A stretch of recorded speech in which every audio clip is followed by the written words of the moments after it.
As a student, one doesn't appreciate when tuition keeps on rising and classes getting cut. When I first started here, the price per unit was $26 a unit. Now today, the price is $36 a unit. This affects all of us that really try to get an education but really won't be able to afford it if tuition keeps going up.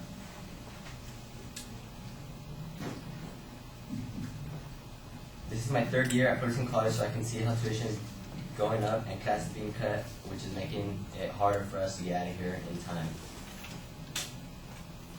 But one thing I don't understand is why would the government cut education if we are the future of our country?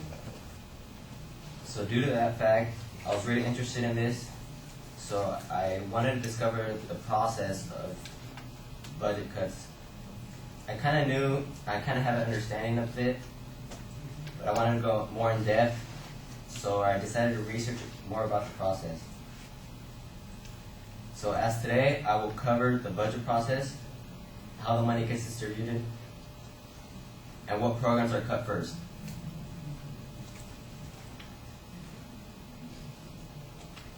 This process is very complex, but I will go step by step and explain what happens in each step. There's a process.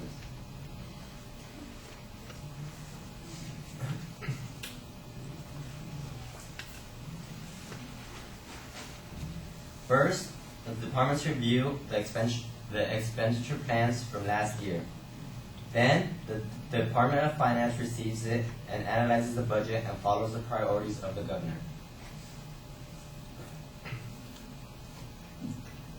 Next, the governor looks over the sets of policy goals for the upcoming year, and 2 copies are submitted, one to the House and one to the Senate,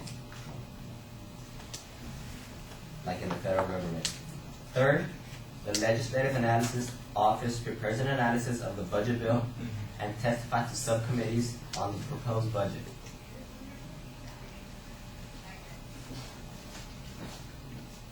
Next, the Assembly Budget Committee divides into 4 subcommittees to review specific details of the budget.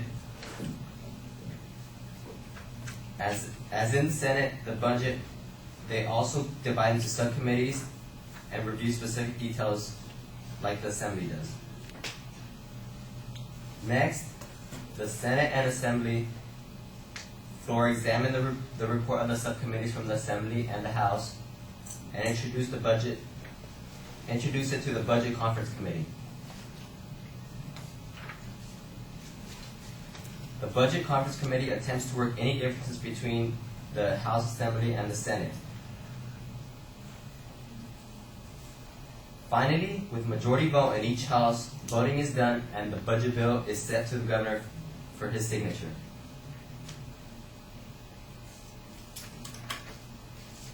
The next key point I would like to point out is how they distribute the money from the budget.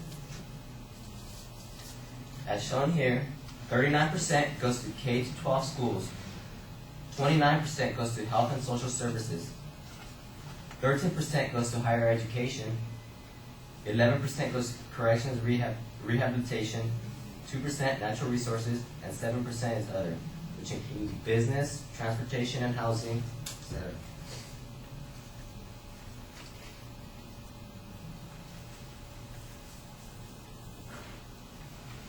The last thing I'll talk about is programs they cut.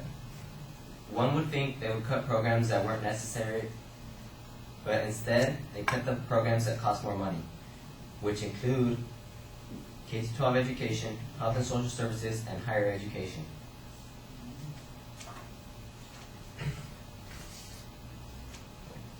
K-12 education, health and social services, and higher education.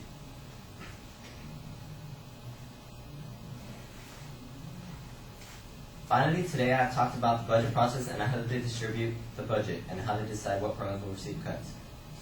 These cuts are already hurting us because not all of us here, like none of us get scholarships here or get grants or anything, and it's kind of hard for us to kind of pay for our tuition by ourselves. Like we work and everything, but if they keep raising the prices, it's going to be harder for us. And if they keep cutting classes, then it's going to be hard for us also to get out of here in time. I have been here for 3 years, and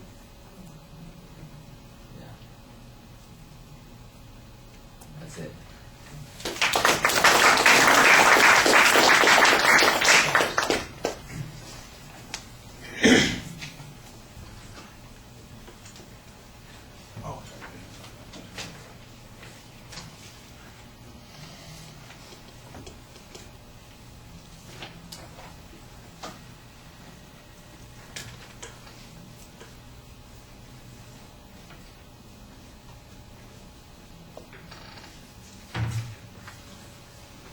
So Tony, what did you think?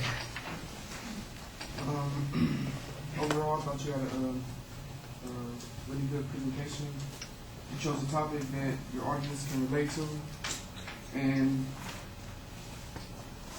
something you can work on would be don't rely on your note cards too much, and try to transition from point to point a little better. And your first visual, it was kind of all over the place, and the text was kind of small. So you could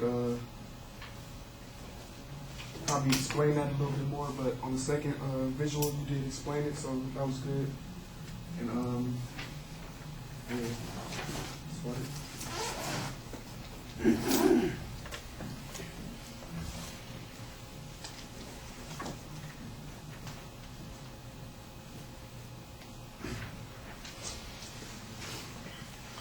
All right, well, I like the idea at the beginning of the speech of using a personal way of getting the audience involved and talking about something that everybody's going to be affected by. Your transition to the main point, though, needs to be smoother. You had a really hard time getting to the point that you were talking about. Felt like you hadn't really thought about how you were going to get there. Just that you knew what your topic was, but how are you going to get from that opening section to the topic? It just didn't seem like it was thought about, and it didn't go as smoothly as you would like. Your goal is generally stated. I think it could be a little bit sharper, but there was an excellent preview of what the secondary points were going to be, so I knew basically what the body of the speech would be. And in the body of the speech, you did do some signposting. Look, it's organized kind of both chronologically and topically, so that makes sense. I did think, I kind of agree with Tony on the transitions, especially on the first section when you're talking about all the steps that you go through.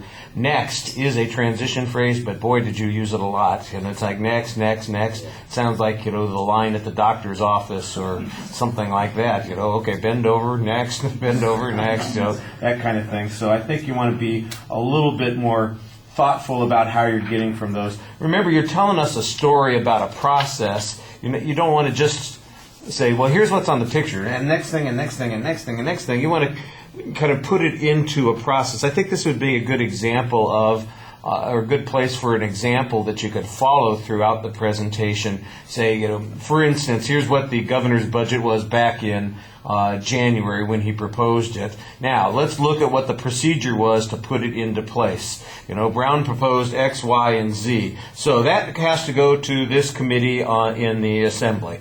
And here's what they did with it. So give us a little bit of more detail. Tell us a story about that instead of just the procedural stuff. Make it a little more interesting. I think that first visual that you had up there, you're right, it is complicated, but what makes it even more complicated is that it's up there for about 3 seconds and then you move on. It might have been something that you could have broken up into some stages. For instance, maybe 5 of those things that are listed in there are Assembly issues, 4 of them are Senate issues, 2 of them are reconciliation issues, one's a budget office issue. Maybe there's a way to break those up and kind of group them together so we can see how they are all connected to each other with the one thing, but maybe look at them a little bit differently and see the organization within without having to go through each step like that. And there are ways to do that. Maybe coloring, for instance, of some of those boxes that were there, or maybe cutting them out and putting them on separate slides. That would be a way to maybe develop some of those ideas. It's dry stuff, and that's why you need an example, because if you're just describing a procedure, it's like listening to somebody describe how to draw or how to type or anything. Okay, now take in your right hand the pencil, hold it at this particular angle, move it slowly across the page. Now when you reach this particular point, pull it down. It's just not going to be that interesting when you do that. Who was that guy that used to paint on TV? Oh, there was a guy. There are a whole bunch of those people. There's a cartoon guy, and it was the perfect mountains. And yeah. There was a guy who did that, So